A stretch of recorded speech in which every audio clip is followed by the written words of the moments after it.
All right, so get this. Today, we're diving headfirst into the world of epidemiology, Yeah, epidemiology. which I'm guessing if you're here, you're at least a little intrigued by, like the whole disease detective thing, Right. outbreaks, investigations, Right. saving the day. It's gripping stuff. It is, it is. But I'm also betting that you're here for more than just the Hollywood version. Right. You want to know what it really takes to succeed in epidemiology, right? Absolutely. And I think there is a certain, Yeah. allure to that outbreak narrative. And it really does, I think, showcase a certain part of epidemiology. But Yeah. like any good detective story, the real work runs much deeper.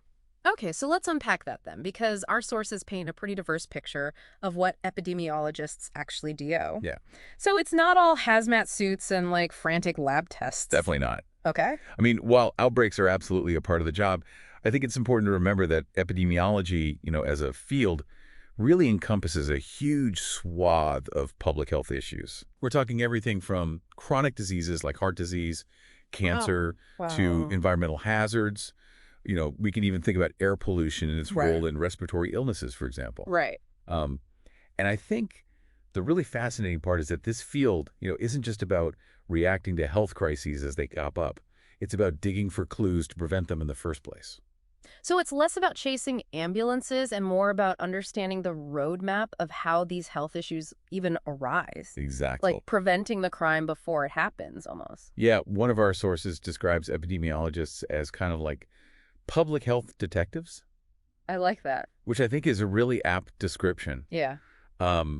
Because if you think back to, even something as kind of like well known as the fact that smoking causes lung cancer. Right, right. That wasn't immediately obvious, and it really took epidemiologists to meticulously piece together all of the evidence and connect the dots through research and data analysis, well before it became common knowledge. That's a really powerful example, too, because I think it makes you realize how much impact this field has, even if it's often happening kind of behind the scenes, you Right. know? Absolutely. Like, you might not see the epidemiologist at work, but you sure can see the results of their efforts. Absolutely, and that's just one example. I mean, the work of epidemiologists really touches so many aspects of our lives, from vaccine development Yay. to food safety regulations, on and on. So that kind of brings us to, I think, the big question, which is, what does it actually take to be one of these public health detectives? Yeah. Because some of the sources we dug into highlight some pretty, Yeah. intense sounding core skills, Right. strong analytical skills, data analysis, like the works. Yeah. That sounds pretty intense for someone whose idea of data analysis is like figuring out the best pizza to topping ratio, Oh, well, it's all relative, right? Okay. What might seem, intimidating on paper is often much more approachable in practice. And really, I think you hit on a good point, which is that, like, you're already demonstrating those analytical skills in your everyday life. Wait, really? Uh, I'm not so sure I'd call my like late night online shopping sprees data analysis. Well, think about it. Okay. You're constantly making decisions based on data, even if you don't realize it. Okay. You're comparing prices, you're reading reviews, you might even be noticing trends in your social media feed, Yeah. All of that is about recognizing patterns, drawing conclusions. Okay. And so, apply that same kind of mindset to public health challenges, and suddenly you're starting to think like an epidemiologist. Interesting. Okay. So we've established that it's more than just fancy lab coats and chasing outbreaks. It's really about the data, the patterns, and using those insights to like solve these real world health puzzles. Right. But what does that actually look like day to day? Because one of our sources breaks down, the career path of an epidemiologist into these distinct stages. It's kind of like leveling up in a video game. Yeah. But with way higher stakes, Oh, obviously. absolutely. So let's fire up this career trajectory map. Yeah. Where does a budding epidemiologist usually start? So, picture this. Okay. You've just landed your first role, fresh out of grad school. You got your master's in public health. Okay. You're eager to make a difference. Yeah. You're probably working alongside more seasoned epidemiologists, supporting maybe larger research projects. Right. Your days might involve collecting and analyzing data, crunching numbers, maybe even conducting interviews. Okay. Um, It might not seem glamorous, but Sensing a but coming, I feel like. this is where you build that solid foundation. Okay. It's really like, if we're going to stick with the detective analogy, it's like learning the ropes at the detective agency. Okay. You're mastering those tools of the trade, you're understanding how to gather and interpret evidence, and you're seeing firsthand how those insights actually inform, real public health initiatives. So even at the early stages, you're contributing to meaningful work. Absolutely. Okay. Absolutely. So, let's say, for example, a team is investigating, the rise of a specific foodborne illness Okay. in a particular region.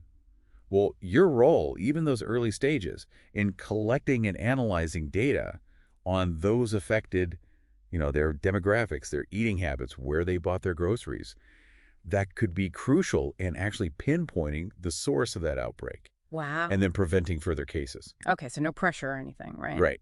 But, in all seriousness, it just highlights how even those entry-level roles really play a vital part in this bigger picture. That's amazing. Yeah. Okay, so you've paid your dues, you've honed your skills. Right. What does that next level look like then?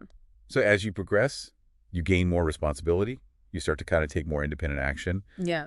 And you can even start to specialize in certain areas. So, for example, you might move from, assisting on cases to leading your own investigations. Wow. Maybe you're tasked with uncovering the risk factors for a particular disease in a specific population. Okay. Or perhaps you're analyzing data to understand how a new health intervention is impacting a community. So you're not just like crunching numbers anymore. You're really starting to see the story that those numbers tell. Exactly. Yeah. Exactly. You're connecting the dots Yeah. between the data and the demographics and the health outcomes. Yeah. And I think this is really where those analytical skills really shine. Yeah. Huh? You're not just interpreting data at this point. You're using it to advocate for change. Right. You're influencing maybe the development of new public health policies or programs. Okay, now we're talking. Yeah. This is where it gets really interesting because you're moving from the detective work to actually shaping how we address these health challenges. Exactly. And as you gain that experience, you gain that expertise, Right. the scope of your work just expands even further. So imagine reaching, that senior level. Okay, so we're talking senior level epidemiology. This is like the big leagues, right? Yeah. What does that even look like in practice? So, you're no longer just working on a case. You're really leading the whole investigation. Wow. You might be managing these large-scale research projects, Okay. developing study protocols, overseeing data collection and analysis, really the whole 9 yards. Okay. And your expertise at that point becomes really invaluable in shaping, disease surveillance strategies, public health interventions. So you're not just influencing policy, you're practically writing the playbook at that point. Right. That's a lot of responsibility. It is, but it can be incredibly rewarding too.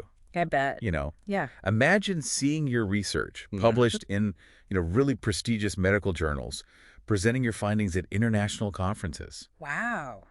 maybe even advising government agencies on critical health issues. Wow. From crunching numbers to shaping global health policies, that's quite the career trajectory. Yeah.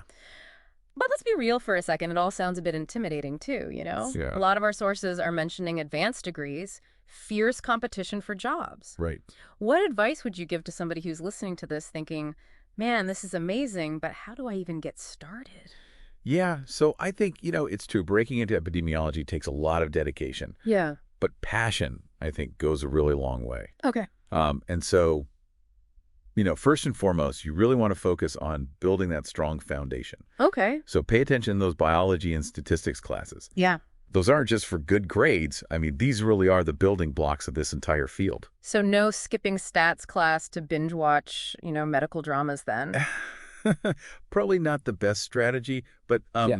in all seriousness, I think it's also important to think beyond the textbook. Okay. We talk about epidemiologists connecting the dots. Well, networking is a huge part of that. It's time to brush up on those people skills too, huh? Yeah, reach out to your professors, go to conferences, even connect with working epidemiologists online. Okay. I think hearing those firsthand experiences can be really insightful. Yeah. And you never know where a mentorship opportunity might kind of pop up. That's a good point. Yeah. And then also, don't underestimate the power of just practical experience. Right. Internships are really invaluable, I think, for getting your foot in the door, Yeah. for really understanding the day-to-day realities of working in this field. Okay. And then even volunteering, whether it's at, your local health department or a community clinic, Okay. or even, just participating in a research study, all of those things really show potential employers that you're serious about this, Yeah. that you're eager to contribute, that you're passionate about public health. Those are some really great, like, actionable tips. I think it's really encouraging to hear that, even with a competitive job market, Right. taking those proactive steps can make a real difference. Absolutely. And speaking of resources, a lot of our sources highlight some of the professional organizations that are out there Oh, right. Yeah. that can be incredibly helpful for aspiring epidemiologists. Get those, detective societies you see in all the old movies, but for public health.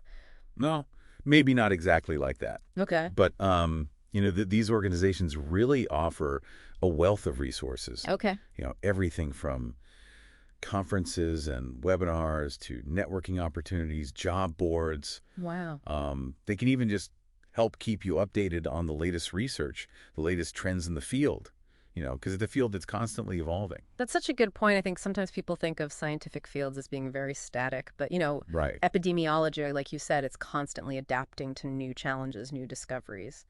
Right. And that brings up, I think, a really crucial point, which is why should anyone care about epidemiology, even if they're not, planning to become an epidemiologist themselves? Yeah. Right. Right. And I think, it's because this field is about more than just data and disease. Yeah. It's really about understanding the factors that influence our collective health and well-being. Yeah, so it's like having even just like a basic understanding of epidemiology almost makes you a more informed citizen, It's- right? I don't know. Exactly. Yeah. From understanding, even just how vaccines work, Right. to making informed decisions about our own health, the health of our communities. Yeah.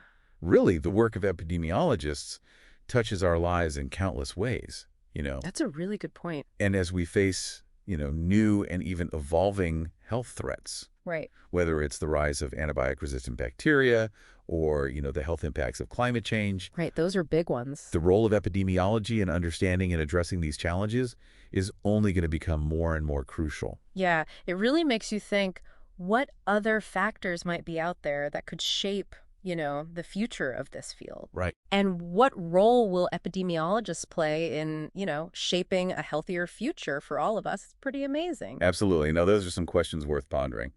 They certainly are. Well, there you have it, folks. Our deep dive into the world of epidemiology, from its behind-the-scenes impact to the actual skills required, and even the steps you can take, if this sounds interesting to you, to join the ranks of these public health heroes. Yeah, it's amazing work. It really is. It's been, I think, a really eye-opening journey for me, and we hope that it's at least sparked some curiosity in you about this really fascinating and, I think, vitally important field. It's crucial. So until next time, keep exploring, keep asking those questions, and stay curious.